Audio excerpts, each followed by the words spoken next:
Assalamualaikum warahmatullahi wabarakatuh. Ashama akkam jirtu hordoftoota chaanalii YouTube Abdul App barnoota haalaan barbaachisaa ta'e takka barnoonni kun sirriitti isin barbaachisa waan ta'eef itti xiyyeeffachuu qabdu. Wantoota emailii keessaniin wal qabatee jiru beekuu dandeessu. Akkasuma waan emailii keessaniin wal qabatee jiru sana namni arguu danda'a ka jedhus bal'inaan waliin ilaalla. Keessattuu maaltu emailii keessaniin wal qabatee akka jiru sirriitti waliin ilaalla. Namoonni baay'een viidiyoon hin mul'atu warri jetta viidiyoon kana taphachiisaa mallattoo setting gira tuquudhaan quality ka jedhu kun jalqabarra jira. Quality kanarra tuqxanii filannoo lama qabdu yookaan high picture quality irra tuquu yeroo tuqxan qulqullina isaa itti mul'ata. Inni lammaffaan advanced ka jedhu irra tuquudhaan qulqullina isaa 720 irra yookaan 1080 irra kaahuu qabdu.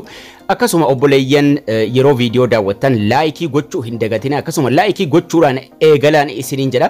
Egaan gara barnoota keenyaatti yeroo dabarfannu waan emailii irraa qabnu yookaan immoo wantoota emailii keenyaan walitti hidhamanii jiran haala kamiin beekna waan hedduutu emailii irra wal qabachuu danda'a. Kanaafuu sirriitti itti xiyyeeffattanii beekuu qabdu wantoota emailii keessaniin wal qabatanii jechuudha.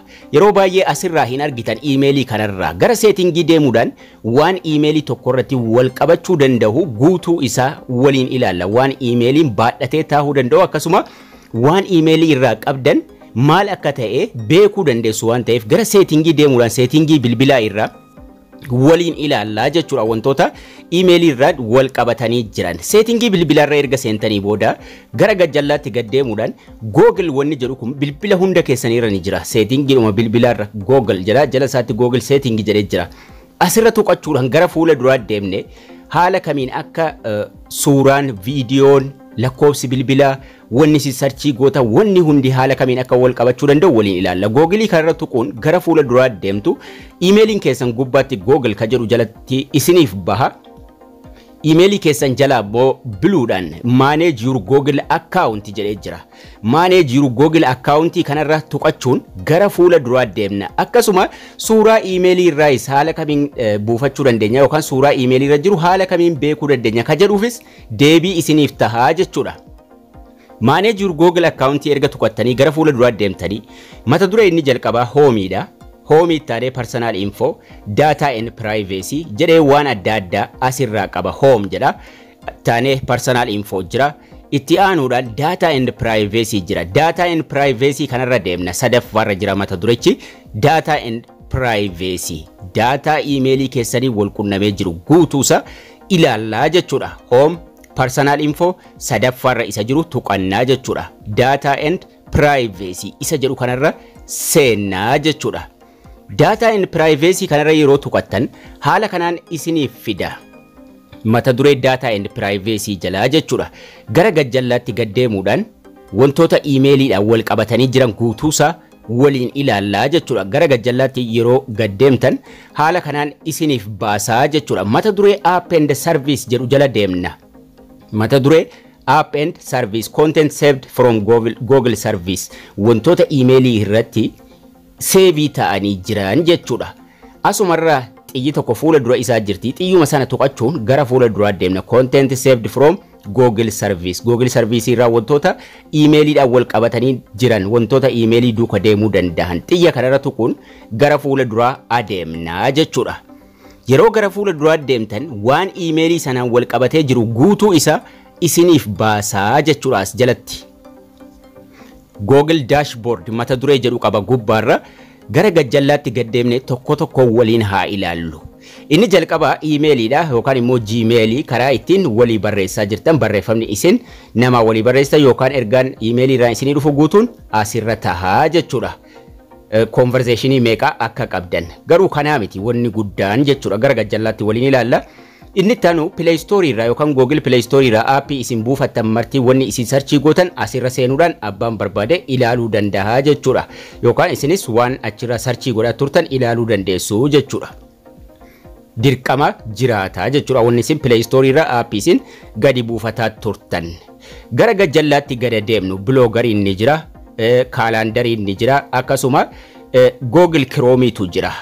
kunis waan nama cinquu miti kun sadanis waan haddii kanaatii miti keessattuu kiroomii irratti waa save gochuu hin qabdanu passwordii isin save gootanu kiroomii irra ni ta'a bookmarkii meeqa akka jiru 17 akkasuma passwordiin save ta'ee jiru ka Facebook yaa ta'u ka dhimma adda addaa asirra tuquudhaan passwordii Facebook passwordii emailii adda addaa asirraayis namni argachuu danda'a jechuudha. Warra sadan kana inni guddaan jechuudha kan isin itti xiyyeeffachuu qabdan. Warra sadan kana agar jiran contact lakkoofsa bilbilaa emailii irratti yoo save ta'ee jiraate drive jira photo jira. Contactiin lakkoofsa bilbilaa yoo emailiidhaan emailii irra save godhatan salphaadhumatti contactii kanarra tuquudhaan irra seenuu dandeessu sanirras waliin seennee ilaalla garuu drive irraa haa jalqabnu. Drivein kun daataan isin backup gootan sagaleen adda addaa photoon adda addaa irra seenuu danda'a jechuudha. Meeqa akka drive kanarraa qabdanis isinitti hima. Fakkeenyaaf xiqqoon irraa qaba faayilii 31 irraa qabdanaan jedha. So drive ka jedhu irra tuquudhumaan gara fuula duraa deemne salphaatti ilaaluu dandeenya. Drive ka jedhu kanaa fi photo ka jedhu kana sirriitti addaan baasuu qabdu jechuudha. Drive kanarra yeroo tuuyitan Chrome moo internet Samsung barbaadda jedha ka barbaadan filattanii just waan siidhumarra kaahuudhaan gara fuula duraa deemtu jechuudha. Fakkeenyaaf namni ta'e emailii keessan password isaanii beeka taanaan suuraa bilbila keessanirra jiru suuraa asirra jiru guutuu isaa arguu danda'a. Emailii keessan ofiinuu itti galchaa next tuquudhaan password keessan itti galchitanii waan drive irraa qabdan salphaatti ilaaluu dandeessu jechuudha. Aappiin isaa bilbila irra jira aappii sanarraayis ilaaluu dandeessu. Kun maaliif yoo namni password keessan akka carraa argate waan inni irraa ilaaluu danda'u jechuudha. Next tuquudhaan erga passwordii guuttattanii booda gara fuula duraa deemtu waan isin Google Drive irraa qabdan guutuu isaa salphaatti asumarratti isiniif banaa jechuudha. Application isaa Drive jettanii yoo search godhan bilbila keessan irras ni jira achirraayis ilaaluu dandeessu jechuudha. Yoo barbaadan akka inni saving goone gochuu dandeessu amma sagalee adda addaatu asirra jira. Duubatti deebinee ka photo immoo haa ilaallu. Photoonis photo jedhee jira isarras yeroo tuuyitan gara fuula duraa deemtan photo 2000 ol tu jira jedha. Ka barbaadan irra kaa'uudhaan just waan sii gootanii gara fuula duraa deemtu email if password yoo isin gaafatetti guutuudhumaan next gootu suuraa isin achirraa qabdan guutuu isa fidee baasaa jechuudha. Ka barbaadan irraa delete gochuu dandeessu akkasuma irra tuquudhaan suuraa barbaadanis save gochuu dandeessu jechuudha.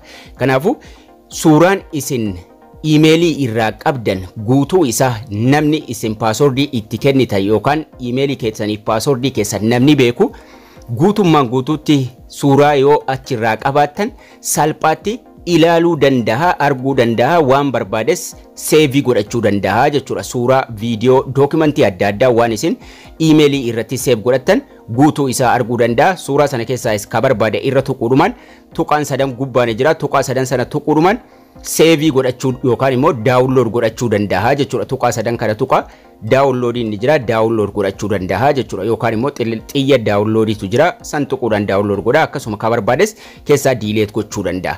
Kontaaktii lakkoofsa bilbilaa ittiin wal qabatee jirus ilaaluu dandeessu jechuudha. Footoo meeqa akka isaa qabdan arguu dandeessu akkasuma drive irra meeqa akka jiru waan mara ilaaluu dandeessu. Duubatti deebi'uudhaan mata dureedhuma gubbaa jiran jala personal and sharing ka jedhu kun ni jira. Personal and sharing kanarra seenuudhaan salphaatti lakkoofsa bilbilaa nama meeqaatu achirratti save akka ta'ee jiru salphaatti ilaaluu dandeessu. Irra tuquudhumaan Chrome yookaan internet browserii filadhu isiniin jedha ka barbaadan filachuudhaan gara fuula duraa deemtanii lakkoofsa bilbilaa abbaa barbaadanii irraa ilaaluu dandeessu jechuudha. Maqaanuma isin save godhataniin achirra jiraata jechuudha. Haala kanaan emailiidhaan wantoonni isin save godhatan marti isa wal qabachuu danda'a jechuudha. App and service jala content saved from Google service mata duree jedhu jala. Mata duree kana jala Google photoon drivein hin jiru taanaan emailii irra suuraa hin qabdan jechuudha. Qabaannaan garuu achuma jala arguu dandeessu suuraa achirra jirus ilaaluu dandeessu. Isiniin jala barnoonni keenyas kana fakkaata. Akkasin irraa barattanis abdii guddaan qaba. Like, share hiriyoota keessaniif gochuu hin dagatinaa isiniin jecha haga barnoota kutaa ittaanu walitti deebinutti turtii gaarii nagayaan tura.